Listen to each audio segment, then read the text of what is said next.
Hi, and welcome back to another edition of Safety Talks. And if it's your first time joining us, I'm your host, Tamara Parris.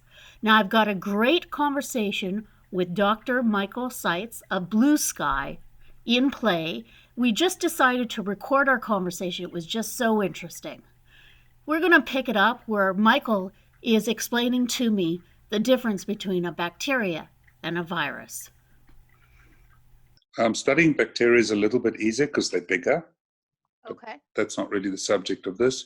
But the analogy of bacteria is a good one before we move to viruses, is that E. coli exists due to fecal matter typically. So it's a gut-borne, it's in your gut. And if it gets exposed to food, either through animal or whatever systems, it gets into your food, you ingest it, or you get some of that fecal matter on your hands, or some contaminated source on your hands that contains E. coli, and you ingest it, you lick your fingers, or you eat a sandwich and you get it in, you bite into an apple or have a salad with that in, you will transfer that bacteria into your gut. And once it gets there, it's in its happy place, it'll get through your system, and you will become infected and diarrhea and blah, blah, blah, and you'll get sick. So when you're trying to spread a bacterium that is naturally alive in the digestion system of animals and people, the best way to transfer it is to somehow get it back into your gut system. And we do that by touching, eating, and down it goes.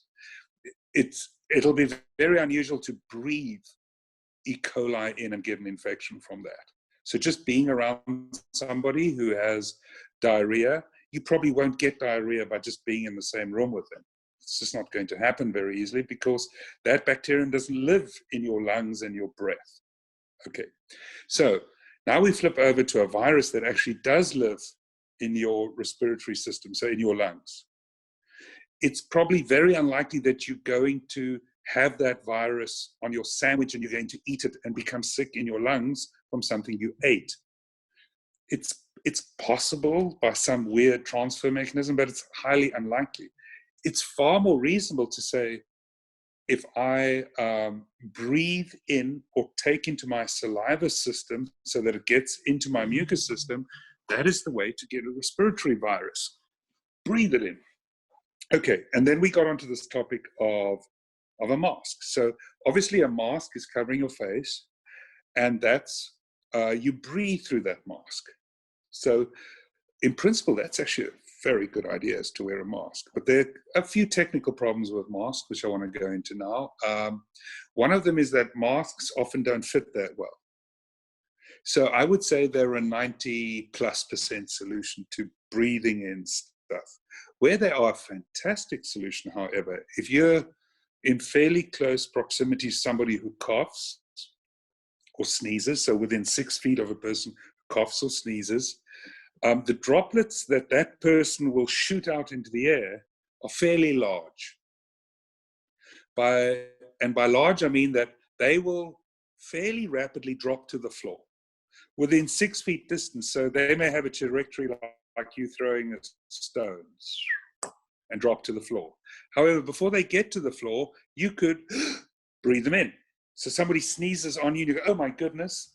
If you're wearing a mask, that droplet, that rain droplet will end up in the mask rather than end up accidentally being sucked into your mouth. So what masks do really well is that somebody accidentally has an event, a sneeze, calling it an event, very scientific, is that you won't accidentally get that large volume contamination into your body. So masks really work there. Where they do not work very well is with aerosols. Now, aerosol is a far more, I believe, insidious and dangerous transfer mechanism. And it's so poorly understood what an aerosol is. An aerosol is a super fine droplet. And how you can kind of, not really, but kind of experiment this with yourself is you can take a clean piece of glass, a mirror, and you hold it in front of your mouth, and you just breathe in and breathe out against that piece of glass for a minute or two. And then you look at the glass, you go, gosh, I've actually put some little spots on there. So that shows you that there is actually stuff coming in and out of your breath all the time. It is fairly well researched that whether we can see it or not, we are continuously ejecting in our exhaust process. It is an exhaust process. You're pushing air out of your lungs, very, very fine droplets. And these droplets are saliva, and they sometimes have mixed in mucus, and they will float around in a room. And they never actually fall to the ground. These particles are so small that they remain airborne. And a lot of guys use the analogy of sunlight streaming through a window. You look at it and you see all those little speckles, the dust floating there, and you just go, wow, I normally can't see that. But if you shine a flashlight at night, or you look at sunlight through a window, you can see that the air around us is actually full of small little particles. And if you blow it with your breath, you can see them jumping around like crazy. So those are aerosols. Okay. They're very, very fine particles. Okay, so this gets me in when I'm thinking as a health and safety professional, one of my parts of my job is to eliminate risk, Michael. It's not about telling people wear gloves, wear a mask, and use some sort of PPE. Exactly. If I was to go back to my hierarchy of controls, which I always do in my work, my first thing I want to talk to somebody like yourself as an expert is, what do I need to do to eliminate this risk so my workers don't even have to think about it? And like for me right now, and correct me if I'm wrong on this, but what I'm doing is that workers are not in the work site right now. So I believe this is the best time to be cleaning not only the surfaces, but as well as the quality of the air. I am so passionate about the air for a lot of practical reasons. So I love what you're saying, and I want to really, really drill down on this in practical sense. So workspace controls, which is what you're talking about, the hierarchy. So I love it when everybody says they wear PPE. That is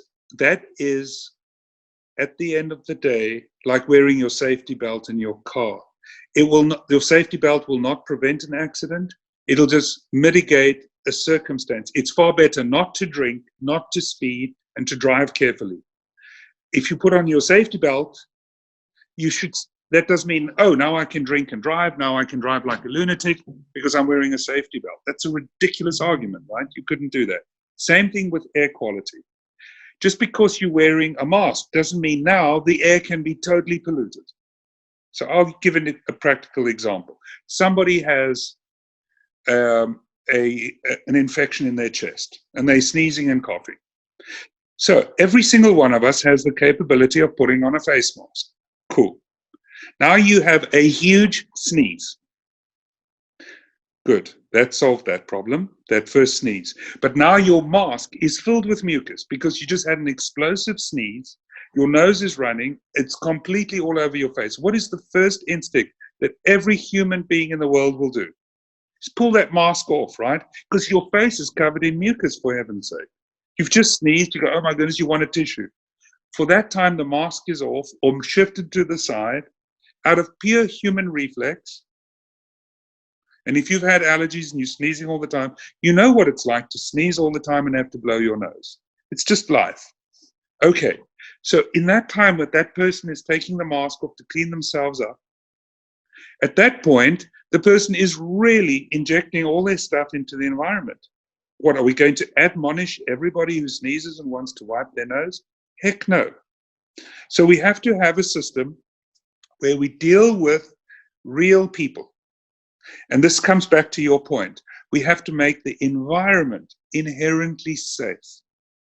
So let nobody drink and drive. Let nobody speed. Let's control the environment and the rules. And then we have safety measures in place, like masks, like secondary PPE.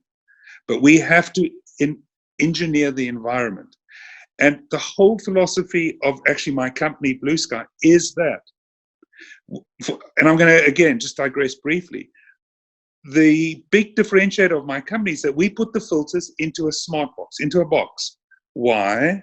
Because if you put the dirty filters that are going to have all these contaminants into a box, and somebody handles the box when they dispose of them, they don't ever have to touch or open those filters. People say, well, people can wear gloves and they wear PPE. And I'm going, hold on. If you never touch the filters, you don't need that PPE.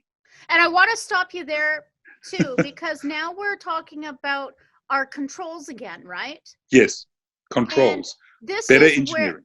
This is what I'm wanting to get into is we need to be thinking forward. Yes, we're in the crisis zone right now, but Michael, this is never going to go away. We're always going to have a virus of this virus, as well as new ones come along. Yes, and absolutely. People need to understand that it's not about being self-isolated for 2 weeks. It's about also rethinking how are we cleaning our environment. So let's just say we use this virus, which is a pandemic at the moment, as a way to push people to better work, to better work practices, to better social practices. So we often don't do anything until a crisis comes, but the crisis then delivers new processes. So I am really, really keen on spreading the word. Let's be reactive to this pandemic with the knowledge that what we implement today is actually going to improve the quality and the safety of the future too. So we're not going to take it out afterwards, because frankly, flus and viruses every season cost a fortune and bring a lot of misery through the population because they spread rampantly and we seem to have no control. And frankly, I believe, and I hope we can use this opportunity with the coronavirus to show that we are being really silly with how we manage infection. When it comes to E. coli, if one person gets sick and it's established the spinach that was harvested in ABC country, they immediately take it off the shelves as a total recall. There's an oh my word. Well, that's because we know that the transmission is through the leaves and you eat it. Okay, now viruses, nobody is being truly open about the fact that we need to do a better job of controlling the air in closed spaces in public.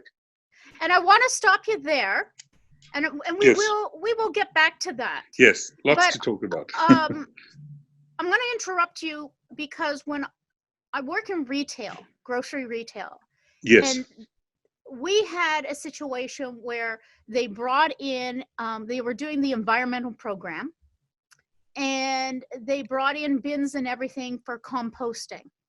Yes. And when you compost, it releases fumes. Yes. And if you breathe in those fumes, it will make you very sick because you're actually breathing in fungus.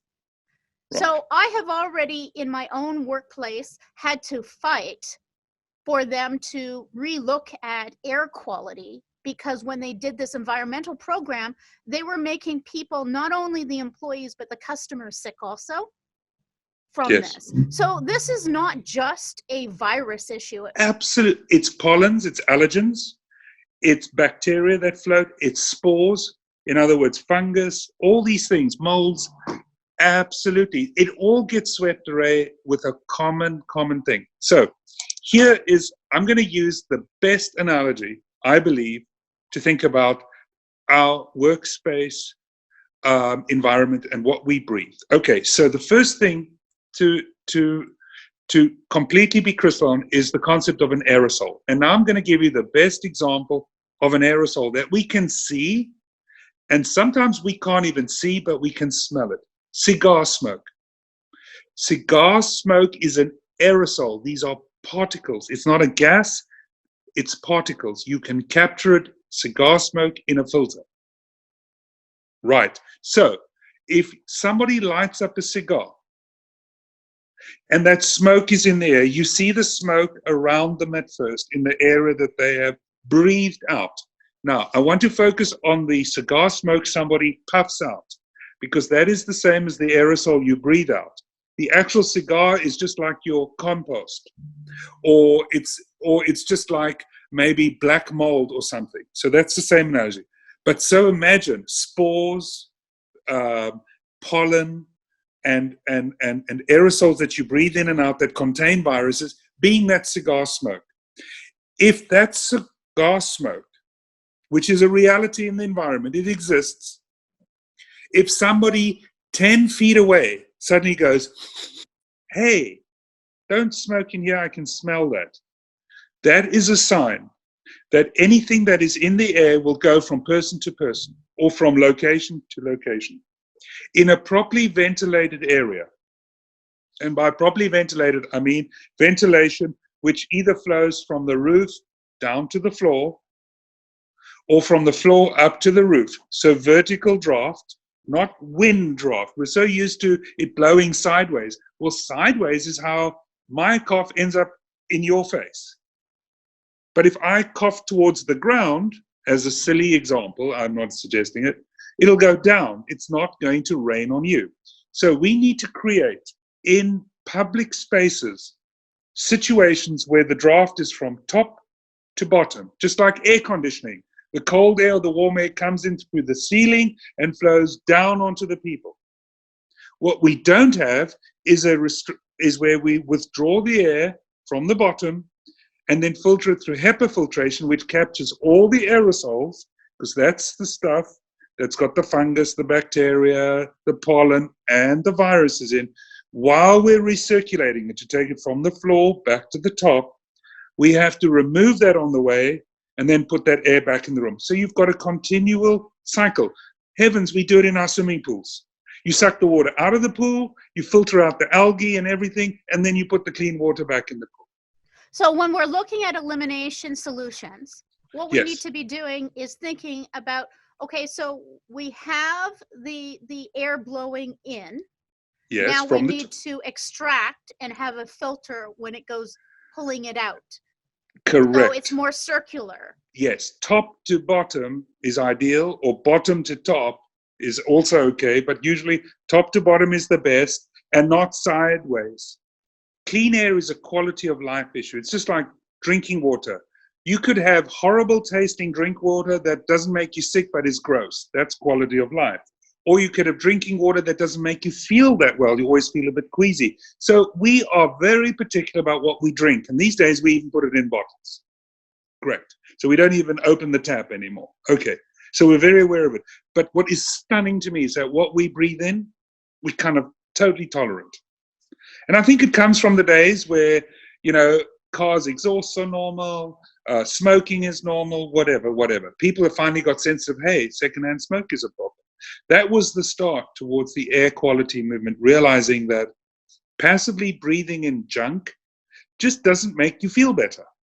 And frankly, if somebody can take care of the common space, the most common space we have is the air we breathe. It needs to be taken care of. We take care of the temperature of the air. Too hot, too cold, no brainer. But how we filter it is still considered secondary and a luxury. Heavens, today we spend more time indoors than ever before, which means the contamination is higher and the possibilities of having a cleaner work environment are easier. At home, we actually go to great lengths these days to make sure our homes have good air filtration. We buy these ionizers, we change our filters in our air conditioning regularly, blah, blah, blah. Then we go to the office and we have no control over that because it's the landlord or the company that controls that space. And heaven forbid if you're a worker in a factory and you're welding, well, then you just, shake it off. People have been doing this for years. Become a man, whatever, blah, blah, blah. Oh, really? That's so brilliant. On the other side, it does require investment. It does cost money. Well, so does bottled water. Opening up the tap costs exactly $0 for a glass of water. Cracking the top of a water bottle costs serious money, serious environmental impact. But we want it because it improves the quality of the water we drink, and we think that's important. I think people need to be just as mindful about the air we breathe. Now, I just want to quickly, before I forget this, go on to one very critical practical point. A lot of the air conditioner guys will say, yes, air conditioning has filters in it. As far as I'm concerned, that is an engineering failure right there. The filtration system on an air conditioning system should ideally be separated from the air conditioning system, because, in other words, those filters can become the source of contagion if the filters are not properly managed. Those filters become the home of everything you're collecting. Those are the garbage cans.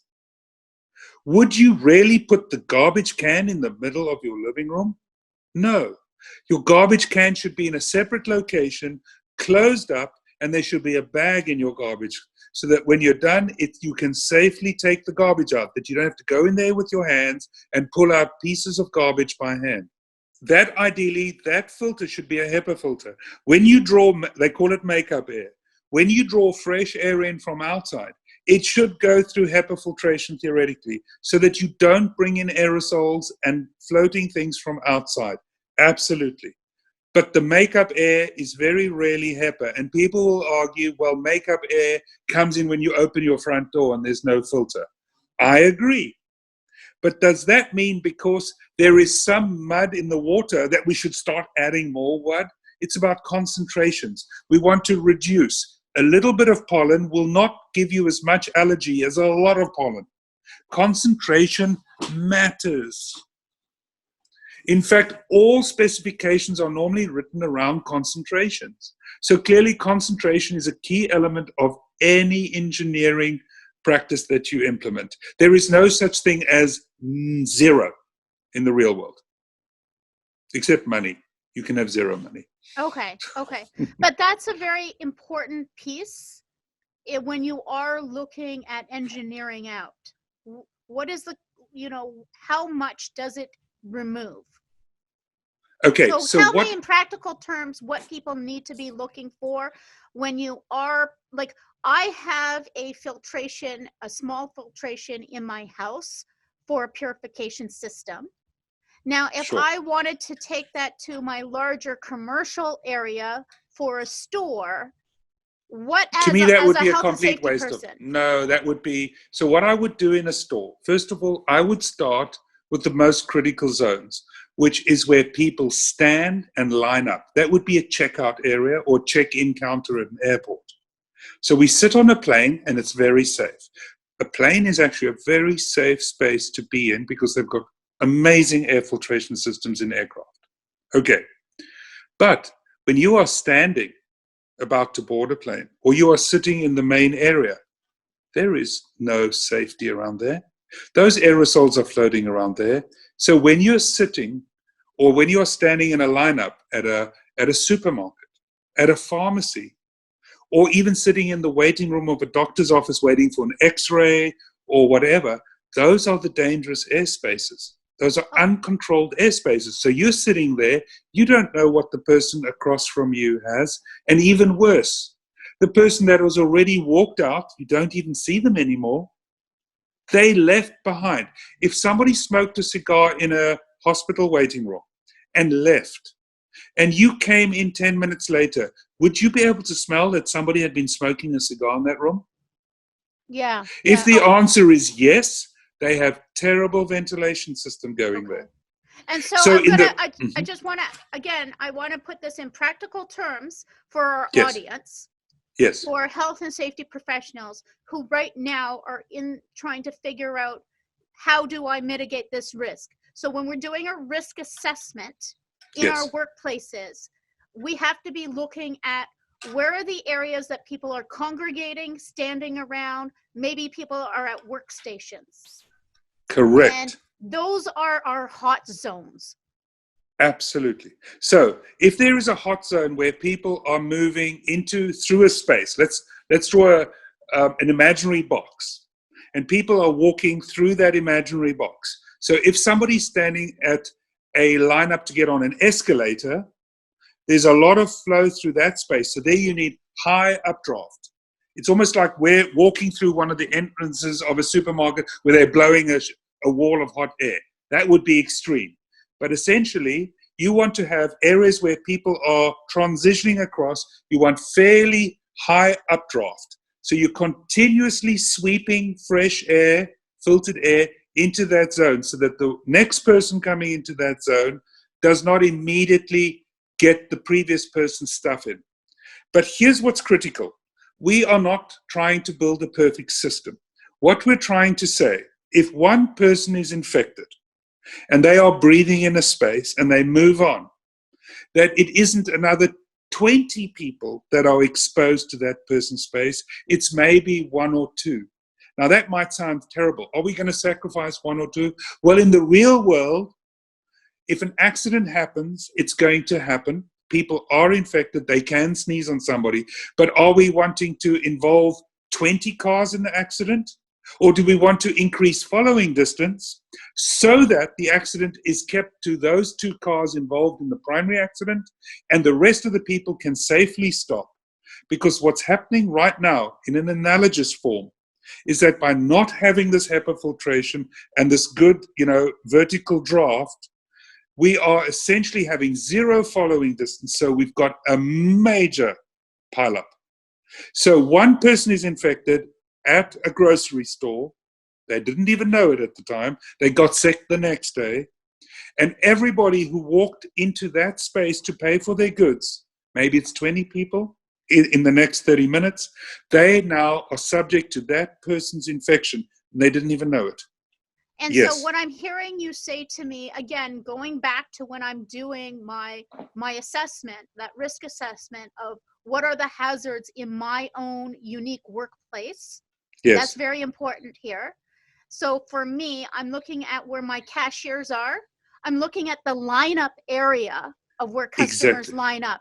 That could be in the cashier area. That could be in the deli area, anywhere people are lining up. Absolutely. And then what I'm also looking at next phase would be, where are my workers standing and where are the most populated departments where people have a lot of foot traffic? Am I getting this right? Absolutely. So let me give you some practical examples. If I were designing a supermarket tomorrow with air quality and viral transmission in mind, I would put a series of intake ducts under every shelf. So that's where the air gets sucked in. And above every shelf in the ceiling, I would put an outlet panel. So what would be happening is that there would be continuously air flowing down and being sucked in underneath. It's not that I am saying that if you stand next to somebody who breathes on you, you will be safe. But heck, at least somebody coming to that shelf 5 minutes later is not going to be subjected to that same air. If somebody smokes a cigar at the shelf, you come 5 minutes later, you wouldn't even smell that somebody was smoking there. And that's how you test it. It's not just a theory. You can test it with cigar smoke or some other smell source. We can really validate how long it takes to remove an aerosol, which then will indicate how long it takes before that space is safe again for the next person to breathe in without any risk or very, very low risk. And this is something that we can be applying for many air quality reasons. Exactly. And it becomes quite an irony. It suddenly means that from going outside, inside, the air quality will improve because we spend a lot of our day in there. So you may be outside and the air quality is a little bit low that day. You go into your supermarket and you have better air qualities. Your allergies clear up. At the moment, in a lot of these systems, it's equal or even worse. Some closed spaces in older buildings are even worse. So, and it's all about filtering and correct airflow. It's the combination of the two, the direction of the air, nicely spread. And it just needs pragmatic design work and HEPA filtration. And the HEPA filtration system, the recirculation, the pool pump, needs to be a separate system from the air conditioning system. And it needs to be sitting outside the building, just like the trash, the large trash roll-off bin, the compactor, which compacts the waste, sits outside. The air filtration system with those filters. Remember, those filters are a trash container of fine particles. They need to be in what I believe a smart box. Nobody ever sees or touches that junk, and it gets taken away. Now, here's an interesting example. A vending machine. A vending machine is a perfect place where people will walk up and touch it. So you want to wipe that down regularly with a disinfectant that hopefully has, a disinfecting period that is longer than just the wipe period. So maybe it's an antibacterial surface. But then people stand there. Below a vending machine, there should automatically be something that sucks the air down, and above a vending machine should be a hood that blows. So when you walk in front of a vending machine that's maybe very busy, there's a very slow downdraft.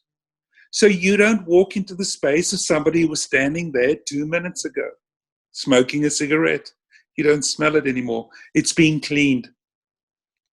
Viruses and the common cold spread because we have really paid so little attention to the downflow and the HEPA filtration. We just use regular filters, and those are actually breeding grounds for spreading stuff. They're not well maintained. Okay, and so now I want to go through this a little bit more, thinking about the different risks that are involved here. And so I get my system, figure out the kind of system that was being needed for my environment in the areas of those hot zones. So one of the next things that's coming into my mind, and there might be a lot of the in between, but I'm just thinking quickly in a conversation, is now the person that has to clean those filters, because they're not going to clean themselves. They're not just going to disappear magically and new ones come out. So that's another thing that comes in my list of things. Right. And that's where Blue Sky, my personal company, my design and why I got into this field was that I used to be a producer of very hazardous dust waste, because we did metallizing, we did thermal spray, we had hexavalent chrome, airborne, blah, blah, blah. And we used to have good systems to take it out of the air. So we checked that box. But the collector was a complete nightmare. In industry, these collectors, can you imagine? Every single one of them out there, they've been 100 years of installations worth. Men, women have to go in there and physically pull those filters out by hand, covered in these contaminants. It's insane. So the whole concept that I've basically come up with is that the filter itself should be in a box. And the best analogy of this is the inkjet cartridge.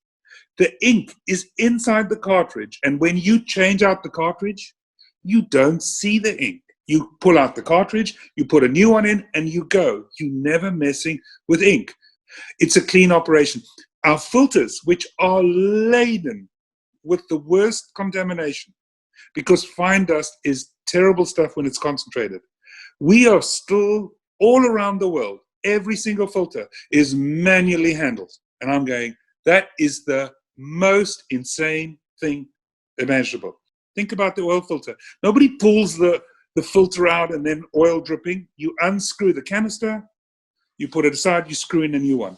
That is an encapsulated filter. It's called an oil filter on your car. That is the same principle of the smart box. It's an encapsulated element. I just want to back this up a little bit here, because what people will be saying is, well, that person can wear PPE. And I want to again drive the point that our job as safety professionals is to eliminate and mitigate. So saying that somebody who has a very high hazardous job can simply put on some PPE in order to deal with it, I don't believe that we're doing our job well enough. If that's our solution, we need to think about new ways of elimination. Absolutely. And if you don't ever have to touch it, you don't need PPE, because PPE needs training. It needs quality. The PPE needs to be disposed of. And if there is an accidental spill, somebody puts the thing down, it falls over, something falls off the filter, you're dealing with a contaminated space. And when you're dealing with large stuff, the chances of something going wrong during the handling becomes larger and larger. If you're dealing with a small thing, the chances of something going wrong are much lower. But on an industrial big filter scale, the problem gets compounded. It gets really hard, and there's room for error. And there's another important thing, which every regulator, as far as I'm concerned, should mandate. When it becomes large industrial equipment that's dirty to maintain, that normally goes to the lowest paid employee, because it's dirty, manual, usually under bad conditions work. And it's delegated down the food chain, if I can use the expression. So normally the guy is doing maintenance on big equipment with hazardous stuff, like dirty filters. That is not a high-paying job typically. And even if it were, nobody really wants to do that work. Nobody wants to take the garbage away. And that's even in retail. Like when I think about in the store, who actually does that job? It's typically they're getting the clerks, the lowest paid people in the store to run over and grab the bins or grab the garbage and throw it out. And then they put that into a larger bin that then a truck comes and collects. But in between, in the store zone, those employees that are risk, the lower paid staff, and I want to drive home this point also, because this was really what frustrates me, is these are marginalized people who don't even get health benefits because they're part-timers. So when they're sick, Michael, they don't have benefits to fall back on. Like a lot of well-paid people do. They cycle in and out of work. Normally, they go to a new job, and then a lot of the problems related to dust infections or dust, they come later. When you smoke when you're younger, the real impact of your smoking habit will materialize later in your life. A lot of the work practices that people have when they are younger, lowly paid workers, they will reap the consequences of that later. And as leaders, as management people, as regulators, the people that need to be protected are those people, because they don't know what they're doing. They think they're bulletproof, and they will do whatever it takes to essentially earn an income. They have to. So it is far smarter to design something that is intrinsically safer. And when it comes to dealing with trash and dirty contaminated parts, it is far safer to design the darn part that it is low risk and it can't cross-contaminate, that you don't need training, that you don't need paperwork, because it's safe by design. You don't need special regulations.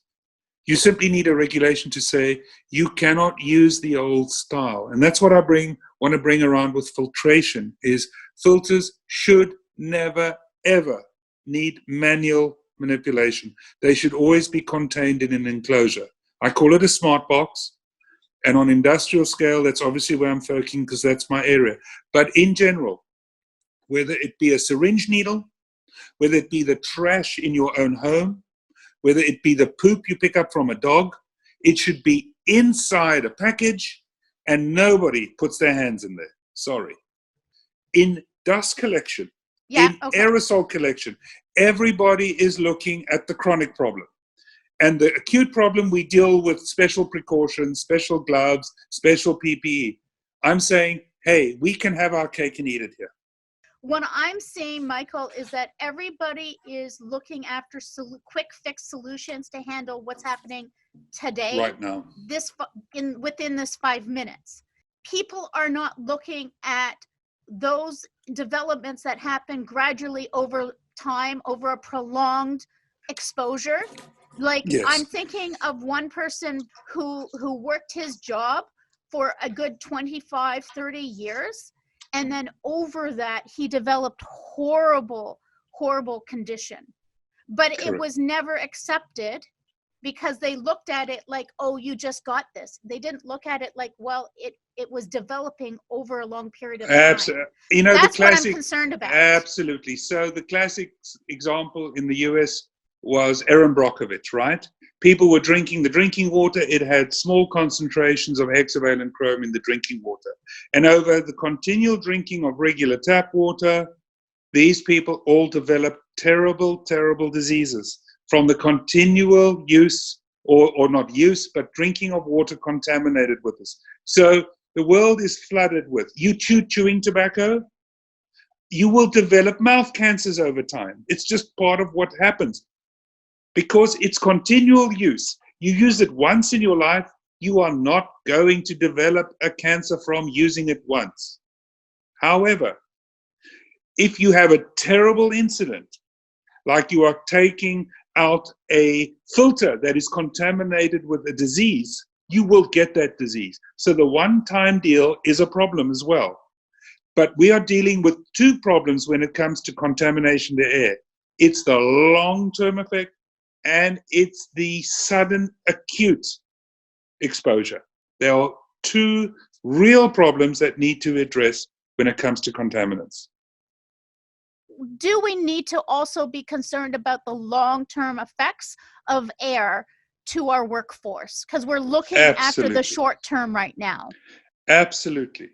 In the long term, by implementing good air quality control, sensible up-down flow, people will feel better at work. They will actually want to get to work. Imagine you go to work and your allergies are less than when they're at home. The air smells good, so it's good to your clients, good for you. Suddenly the workspace productivity will increase. If you go to work in a smelly building that potentially has mold, people will not feel well in that environment. They may show up for work, but they don't feel great. You walk into a space that's well lit and smells clean, you are immediately inspired. When we get a new car, it smells good, it's clean. You get into an old, smelly, moldy car, it's gross. These are such obvious things. They're exaggerated examples. So, longer term, you improve the quality of the workspace through the breathing, the simple breathing experience, the smell experience. You get tremendous unintended benefits. In the short term, you reduce the spread of airborne viruses. In the longer term, you just improve the overall well-being of the people and their experience in your workplace. Yeah, that's really what I wanted to be getting into when we are doing our discussions, is I want to be bringing back that we need to be going back to the basics of looking at what can we eliminate and what can we control before we even ask our workers to be doing things, making it as little as possible that is their onus. Absolutely. So if I had my dream for everybody, my wish, it would be that all public spaces are engineered from day one or retrofitted with absolutely heating, cooling, and humidification system, and in parallel as a separate system, an up-down airflow system which has got HEPA filtration attached.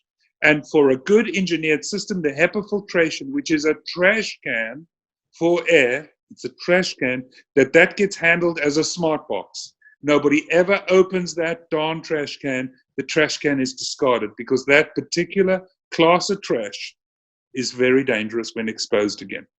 And that it gets managed as a trash can. Okay, and so I really want, we have actually recorded our discussion because we started to have a discussion and we were getting into some really good stuff. So this is a bit raw. But one thing I did want to ask is, because right now we've got a lot of places that have sent people home for an isolation period that has been called on up here in Canada. Which is a good idea, by the way. It buys us time. Yeah, it buys us time. But this is what I want to ask you, because we do have time.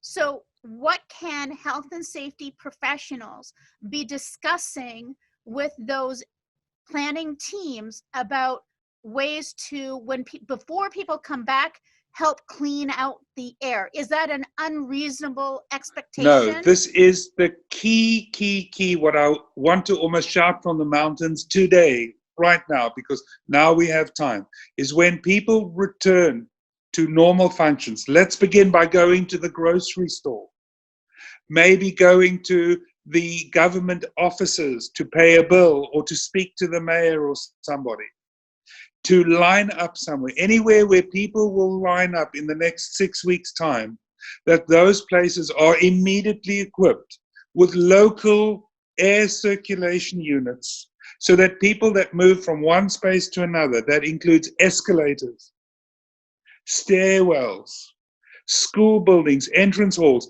that those places where people are transitioning through more than 1 or 2 in 5 minutes, that they have ventilation systems installed that filter out aerosols so that anybody walking into that space doesn't inadvertently infect 20 other people potentially. Okay, so you've talked about a lot of public areas, grocery Yes. stores, government Yes. services, etc. So if you have a place, a Starbucks lineup, right? Yeah. With coffee, you need a lot of air up and down because people are moving through fast. If you're in an office environment, I would implement HEPA filtration. Absolutely. I would also, in the entrance halls to the offices, in the coffee area where people go and refill their coffee, I would put more ventilation. Okay, so they do have to do something. So please don't go away from our conversation thinking, well, I'm not in a grocery store or government building, so I don't have to do anything. What, Michael, you're actually saying is, yeah, they have to do something. And in those zones, again, where people are congregating, look at, when you're doing your assessment, look at where are people congregating, meeting rooms, coffee areas, etc. Big open plan offices, they should absolutely have this. An individual's office can have very low, it's almost like your home. You can have smaller units that passively clean out the air. So if somebody comes into the room, it's a little bit cleaner. It's like smoking at home, right? Versus a bar where there are 100 people smoking in a bar, and thank goodness it's banned, but you would need a lot of ventilation to keep that area smoke-free. Whereas at your room at home, if one person's smoking, you could get away with slightly less ventilation cleaning because there's not so much source. So there's a little bit of a balance. Large open plan offices, call centers, they need ventilation up and down with HEPA filtration. In my opinion, if you have a plant, for example. Absolutely. So even if your plant usually didn't require filtration for what you're doing, for air quality control, you need to be putting something in measure to filter out. I think it's just good practice. In a big plant with big ceilings and that, with a lot of air movement, the dilution is huge. So it's not quite as critical and intense as retail spaces, as government offices, heaven, schools, bus terminals. If they're in the open and the wind's blowing, perfect, no problem there. I have no fear with open spaces. And this is why I believe the winter is the worst possible time and why these epidemics spread like crazy in the winter, because we close our doors and we warm those spaces. We don't make them hot, we warm them. We bring them up to a temperature which is toasty so that we don't freeze to death. And under those circumstances, we close the windows, we close the doors, and then people walk in and out. And those aerosol spray, how do you get a room to be really smoky? Close the windows and close the doors. Those same aerosols could contain bugs. Well, thank you for taking your time to do this chat today. I do appreciate that. Oh, you're welcome. I'm obviously trying to shine a light on something that I consider is so obvious when you reflect on it. Mm-hmm. And the only thing you have to basically take on good faith from the experts is A, that we are breathing out aerosols in the same way that when we breathe out smoke when we're smoking, secondhand smoke is real. It's an aerosol.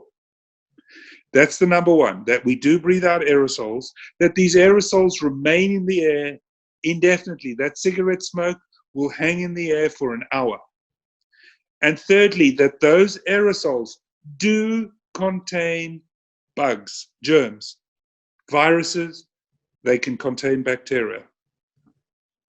And therefore, would you like to walk into a room where 10 minutes ago, somebody who was infected had been standing there having a normal conversation, going about their business, and you walk into the airspace? The same way we don't like to walk into a smoky room and the smoker has already left the room, leaving his stale air behind.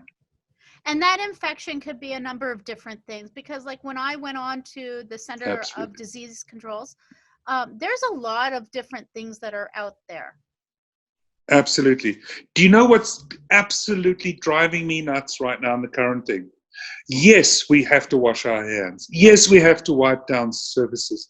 But is anybody in the government circles, and I realize they don't want to panic people, they don't want to make you afraid of walking into a public space. Of course, we don't want silliness to start coming up.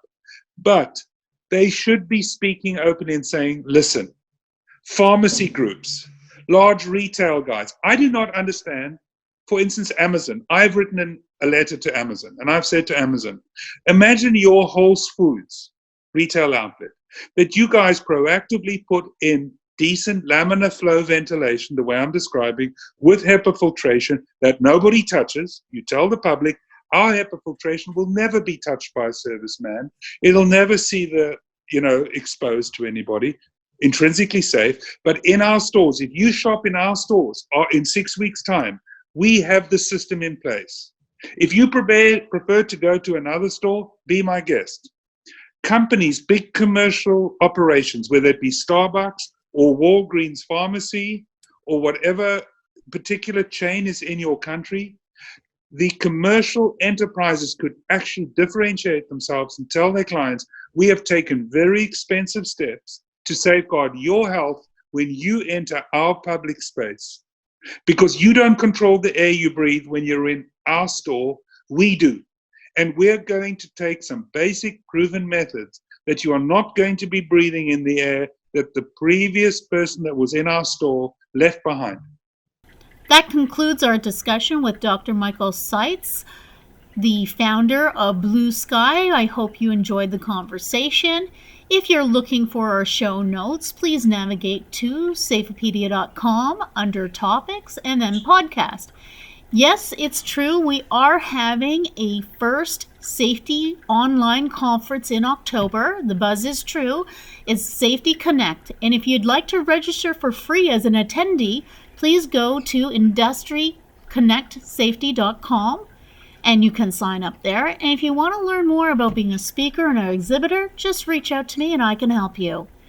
And still, if you're looking for safety resources to share out with your teams, please go to safepedia.com where you can find webinars, articles, and Q&As. Until next time, stay safe.